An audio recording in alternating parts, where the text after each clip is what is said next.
Each NBA season, we have stars who greatly improve and make their names known at the national level. And with the 2025-2026 season on the horizon, let's look at young studs who will take the next step given their situation, their strengths on the court, and how they'll impact their respective teams this season. Before we begin, be sure to leave a like on the video as that makes a massive difference for the channel and boosts this video to more people, and sub for more content like this. To start off, let's consider the Indiana Pacers and the leap I think Andrew Nemhard can take this season. With the unfortunate injury to Tyrese Halliburton that will cost him the 2026 season, the Pacers have to look to Nemhard and TJ McConnell to take up the mantle as lead playmakers. Nemhard is a player who saw massive growth over his years in the league by being the ultimate utility player who was projected to be actually a defensive liability out of the draft, but is now transforming into one of the best perimeter guard defenders in the league. His numbers don't really jump off the page, but his impact is felt on the floor due to his ability to fare well against the better perimeter matchups on the other team and hit timely shots that seem to change the momentum of the game. He's an underrated ball handler with good footwork who can get to the rim. He was exceptional from an efficiency standpoint in the playoffs on 47% from the field, 47% from 3, and 50% from mid-range, and was a pull-up shooting threat as well. The big questions for Nemhard are how he'll perform without Tyrese Halliburton, given Tyrese's ability to create for Nemhard and draw attention away from the defense, and whether Nemhard's shot creation ability can adapt to help fill in the void of Halliburton. He isn't the greatest at creating space, and a higher offensive workload could make him take a step back defensively. However, he has stepped up to the occasion in the NBA playoffs and is capable of stepping up now. And if he does so, the Pacers will be a competitive squad in the East. Next, we're traveling to Philadelphia to discuss the 6'2 guard Jared McCain and just how awesome he'll be for the Sixers this upcoming season. At Duke, I was really high on McCain and his fit for this team given his versatility as a 6'2 combo guard. With a team with presumably a healthy Joel Embiid, Tyrese Maxey, and Paul George, it's pivotal to have sport pieces that can stretch the floor and punish defenses on catch-and-shoot opportunities or quickly attack off the catch. And Jared McCain does both really well. In his one-and-done season in college, he shot 41% from 3 on 6 attempts a game and 42% on catch-and-shoot attempts with a smooth and quick release. And in his cut-short rookie season, where he had even more opportunity due to the injuries on the roster, he was everything the team could have asked for and more. When he was healthy, he genuinely looked like a Rookie of the Year candidate, putting up 15 points per game on 46% from the field and 38% from 3 on 6 attempts a game.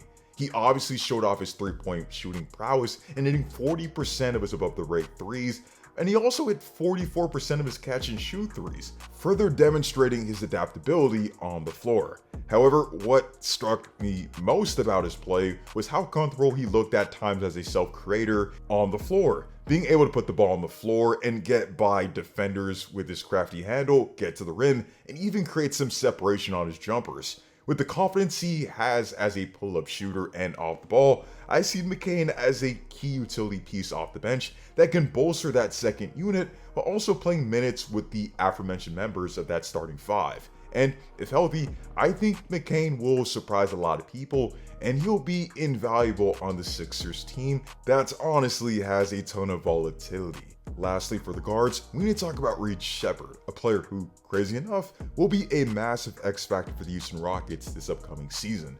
With Fred VanVleet potentially being unfortunately gone for the season, much of the ball handling responsibilities will fall at the feet of Kevin Durant and Amen Thompson. The thing is, the Rockets just drafted Sheppard in the lottery of the 2024 draft, and he can serve to fill that void at the guard position. We didn't see much of him in 2025, but in his lone season at Kentucky, Sheppard demonstrated to be a quality playmaker. With the ball in his hands, he can make the right reads and operate well as a passer in the pick and roll by feeding rolling bigs or getting downhill and hitting wide open teammates as the defense collapses on him. Additionally, his playmaking is evident in transition as he's more than capable of bringing the ball up the floor and hitting teammates with passes when defenses aren't set yet. Sheppard's other utility concerns his ability as a great outside shooter, which will make him such a plug-and-play piece on this Rockets roster. He shot an outstanding 52.1% on 4.4 3-point attempts a game at Kentucky and wasn't necessarily limited in how he could get those shots off. He's capable of taking shots off the dribble, where he hit 51% of his threes, and is more than capable in catch-and-shoot situations, nailing 51.4 of those attempts. With three-point shooting being a valuable trait in the NBA as ever, having someone who can punish defenses for collapsing on a single player or punish a defensive breakdown because the defender was straight up ball watching is obviously invaluable, especially in the NBA playoffs on those driving kick opportunities. Sheppard relocates well off the ball, is more than capable of draining threes in transition and out of pick and roll, and has demonstrated that he has NBA range. He does have a solid handle and change of pace ability, and he will be relied upon for the Houston Rockets, a team that does need more backcourt production. Moving on to the wings, here's a breakout candidate that not many people are talking about, and that's Cam Whitmore of the Washington Wizards. With the Houston Rockets having incredible depth and with Whitmore not carving out a significant role, it made sense for both parties to part ways so we can get more opportunities elsewhere. And on a rebuilding squad like the Wizards, I think that he'll be able to show off just how great he is. I'm in no way saying that he will just have the full green light there, as they do have veterans and other young pieces, but he will have an opportunity to play. He has God-given athleticism that you can't teach, with him being able to take defenders off the dribble with his explosiveness and being able to finish well at the rim. He has good size as wing, he was exceptional in his G League stints whenever the Rockets sent him there, and he has demonstrated to be an off-ball threat when he is engaged. What Whitmore does need to improve on though are his playmaking, further use of his physical tools to make an impact defensively, while also putting more attention to detail on the defensive end, and also committing to playing within a team structure. But the workings of an impact player are there. The Wizards didn't give up much to get him, so this is a great gamble regardless of this pans out. The last player on this list that I want to highlight is Brandon Miller.